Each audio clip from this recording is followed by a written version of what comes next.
Sveiki visi, ačiū labai, kad įsijungėt šį video, nes noriu pakalbėti apie nekilnojamo turto investicijas. Tikrai turbūt žinot labai daug projektų, tai mūsų projektas irgi galbūt kažkuom bus unikalus, galbūt nebusit girdėję, bet mūsų idėja tokia, jau mes 2 metus tą dalyką darom ir manom, kad visai puikiai turėtų pavykti. Ne? Tai yra padaryk taip, kad pasaulis būtų tavo namai. Tai yra idėja yra tokia, kad galima atostogauti visam pasaulyje ir turėti savo nekilnojamo turto. Ir nebūtinai reikia turėti visą butą, ne, kaip pavyzdys. Tai principas yra paprastas, tai yra kai kurie jau iš mūsų bendruomenės narių padarė tokį projektą, tiesiog šešiesi, ne, paėmė ir nusipirko vieną butą. Ir valio, jie gali po 2 mėnesius atostogauti, kaip pavyzdys, arba jeigu jie netostogauja, jie gali jį išnuomoti. Įsivaizduojat? Ir kas bus po 10 metų?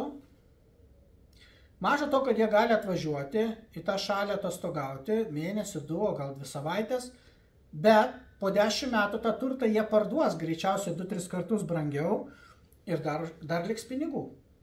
Tai mūsų idėja tokia, ir kaip sakau, ko negali padaryti vienas žmogus, galbūt gali 10 žmonių padaryti, ne? Kartu. Ko negali 10 žmonių, galbūt gali 100 žmonių padaryti. Teisingai. Bet mintis yra čia daugiau tas projektas žmonėms, kurie mėgsta investuoti, mėgsta atostogauti, nes stengiamės derinti poilsį su nekilnojamo turto investicijomis užsienį. Taip. Tai truputis informacijos, jūs galite daugiau pasiskaityti atostogubūstas.lt, bet mintis, kaip ir sakiau, ne? Poilsis suderintas su investicijom. Pavyzdžiui, jūs norit Dubajų buto, ne? Ok, bet vis tiek, reikėtų nuvažiuoti tą butą, taip, pasižiūrėti, arba į tą vietą. Tai įsivaizduokit, jūs tiesiog matot butą, pas mus čia į tą puslapį užėję, pavyzdžiui, irgi pamatysit butus, kur jūs galite tiesiog nuvykti prie Juodosios jūros, išsirinkti bet kokį butą ir ten nuvažiuoti.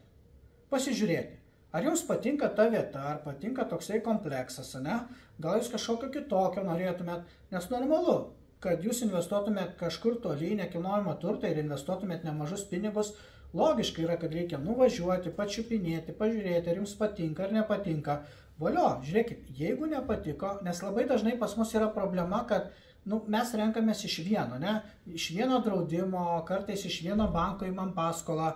Ir kažkaip mano tokia misija gyvenime visada būdavo rasti sprendimus, o kaip padaryti, kad rinktis iš kelių, taip, ne iš vieno. Nes dažnai būna, kad mes iš vieno renkamės, neturim tam laiko ir kartais aklai pasitikėdami mes suinvestuojam į tą projektą. Na ir paskui, kai pavyksta, ne? Kažkada pavyksta, kažkada nepavyksta, bet aš manau, kad būtų labai faina, kai galima investuoti kelis projektus. Idėja jo galutinė, taip, ta mūsų dabar projektas tik prasideda. Idėja yra tokia, kad irgi čia šitoje vietoje skaidyti riziką. Kaip pavyzdys, pavyzdžiui, jūs turit 100 gal tūkstančių, bet įsivaizduokit į vieną Ispaniją, į Dubajų, ten, sakykime, ar į Bulgariją, neinvestuoti visą sumą. Kaip ir truputį rizikinga. Bet, o jeigu tu investuoji, sakykime, į 5 šalis, ne, tą 100 tūkstančių, po 20 tūkstančių, sutikit, rizika jau yra žymiai mažesnė, taip?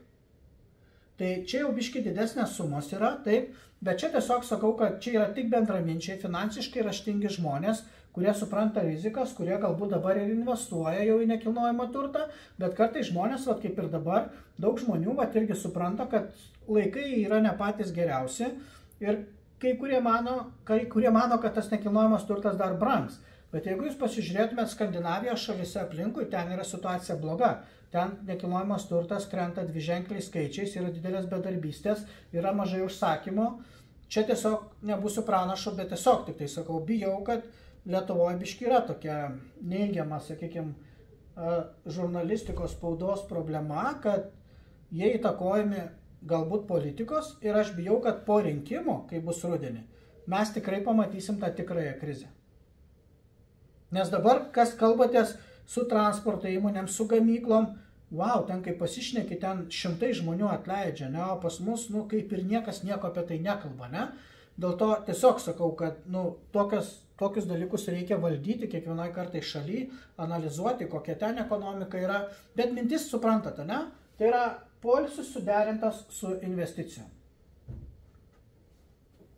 Kaip ir minėjau, kad tikslas yra ne tik, kad iš atostogų nemokamai, sakykime, nemokamai atostogauti savo būste, bet dar ir užsidirbti. Ir tai yra realu, galbūt ten neužsidirbsit labai daug, jeigu ten pratostogausit savo mėnesį ar 2, bet yra tikimybė, kad tas nekilnojamas turtas tikrai pabrangs, ne, po tų 10 kažkiek daugiau metų ir tikrai pardavę, jums dar grįž pinigai su kaupu ir dar būsit patostogavę. Taip? Nes kai mes turim savo butus, yra kas gerai, kad mes galim rinktis, kada atostogauti.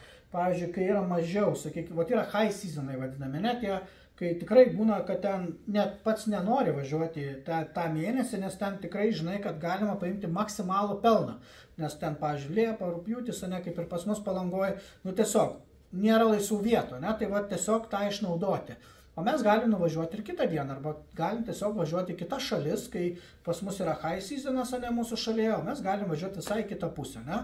Kaip pavyzdys, ar Islandija, ar į Angliją, dar kažkur, čia kaip pavyzdys sakau. Tai va, atostogos ne tik, kad nemokamai, bet dar galima ir užsidirbti, ne?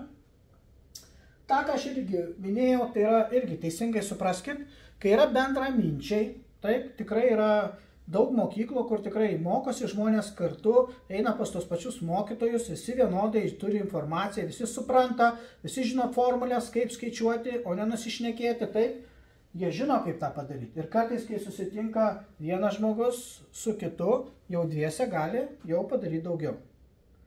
Bet kai yra 1 ir 10 žmonių, jie gali dar daugiau padaryti, ne? Ir jeigu yra 100 žmonių, tai galima labai daug padaryti, ne? Tai yra valdymo specialios formos, ne, kaip pavyzdį sakau, galbūt, ne, kas galbūt galvojat, o kaip čia dabar suvaldyti, ne, kaip pinigai. Tai čia viskas irgi yra sugalvota, tiesiog yra viskas saugiai, yra valdyba, taip, mes patys įsirenkam valdybą, ta, kuris, sakykime, viską valdo, tvarko, yra specialiai direktorius paskiriamas, mes einam kaip investuotojai, ne. Ir mes galim dėti idėjas, priimti idėjas, atmesti jas, ne, ir toliau darbuotis prie to. Va, viskas. Va, tie yra pagrindiniai dalykai, dėl ko mes norim padaryti taip, kad mūsų namai nebūtų tik tai Vilniuje, Klaipėdoje, Kaune, Šiauliuose, bet mes norim, kad būtų namai visas pasaulis. Tai yra, kad mes jaustumėtės laisvi. Mes ir esam laisvoje šalyje ir mes galim keliauti, ne? Dabar galim va greitai užsisakyti bilietą ir nuskristi Dubajų, taip? Kiek čia skrisim? 6 valandas, 7 valandas, taip? Tenerife galim skristi irgi ten, ne? 6-7 valandas. Mes esam laisvi, tiesiog reikia galbūt biškį praplėsti mąstymą, ką mes galim padaryti, taip, ne vieni, o kai mūsų daug.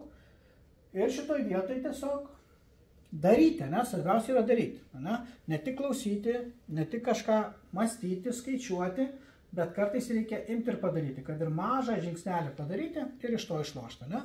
Tai ačiū labai, kad išklausėt, tikiuosi daugiau pasidomėsit, tai lauksiu jūsų skambučių, taip. Jeigu kažkam įdomu, drąsiai skambinkit, rašykit, galėsim padiskutuoti, ką mes čia sugalvojam ir kaip mes čia toliau veikime, ne?